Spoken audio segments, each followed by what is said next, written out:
একাদশ ও দ্বাদশ শ্লোকে অর্জুন কি বলেছেন আমি সেটাই এখন পড়ে শোনাব। অর্জুন বলেছেন, হে অচ্যুত, তুমি উভয় পক্ষের সৈন্যদের মাঝখানে আমার রথ স্থাপন করো, যাতে আমি দেখতে পারি যুদ্ধ করার অভিলাষী হয়ে কারা এখানে এসেছে এবং এই মহা সংগ্রামে আমাকে কাদের সঙ্গে যুদ্ধ করতে হবে। যদিও শ্রীকৃষ্ণ স্বয়ং পরমেশ্বর ভগবান, তবুও তিনি তার অহৈতুকী কৃপার বশে তার প্রিয় সখার সেবায় নিয়োজিত হয়েছিলেন। ভক্তের প্রতি করুণা প্রদর্শনে ভগবান কখনো চ্যুত হন না, তাই তাকে এখানে অচ্যুত বলে সম্বোধন করা হয়েছে। অর্জুনের রথের সারথি হবার ফলে তাকে অর্জুনের আদেশ অনুযায়ী কাজ করতে হয়েছিল এবং যেহেতু তার করতে তিনি কুণ্ঠিত হননি, তাই তাকে অচ্যুত বলে সম্বোধন করা হয়েছিল। যদিও তিনি তার ভক্তের রথের সারথি হয়েছিলেন, তবুও তিনি তার পরম পদ থেকে চ্যুত হননি।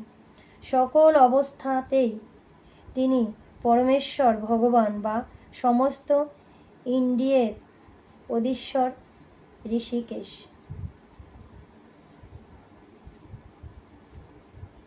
ভগবানের সঙ্গে তার ভক্তের সম্পর্ক অত্যন্ত মধুর ও অপ্রাকৃত।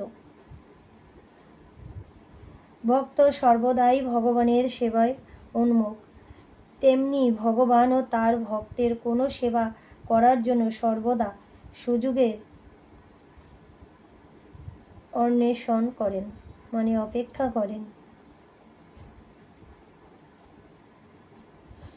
ভগবান যখন তার কোনো শুদ্ধ ভক্তের আদেশ অনুসারে তাকে পরিচর্যা করার সুযোগ পান, তখন তিনি নিজে আদেশ করার থেকেও অধিক আনন্দ উপভোগ করেন।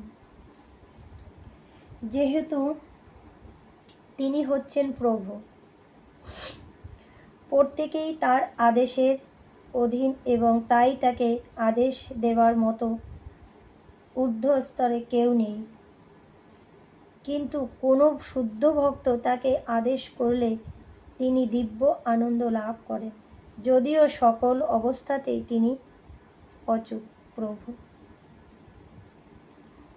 ভগবানের শুদ্ধ ভক্ত হওয়ার ফলে অর্জুনের জ্ঞাতিভ্রাতাদের সঙ্গে যুদ্ধ করার কোনো বাসনাই ছিল না, কিন্তু কোনো রকম শান্তিপূর্ণ মীমাংসা করতে অনাগ্রহী দুর্যোধনের দুর্দমনীয় মনোভাব তাকে যুদ্ধে অবতীর্ণ হতে বাধ্য করেছিল। তাই তিনি যুদ্ধের আগে রণাঙ্গনে উপস্থিত মুখ্য ব্যক্তিদের দেখার জন্য উদ্গ্রীব হয়েছিলেন। যদিও যুদ্ধক্ষেত্রে শান্তি স্থাপন করার কোনো প্রশ্নই ওঠে না, তবুও যুদ্ধের আগে অর্জুন আরেকবার সকলকে দেখতে চেয়েছিলেন এবং এক অবাঞ্ছিত যুদ্ধে তারা কতখানি উদ্গ্রীব ছিল তা তিনি দেখে নিতে চেয়েছিলেন।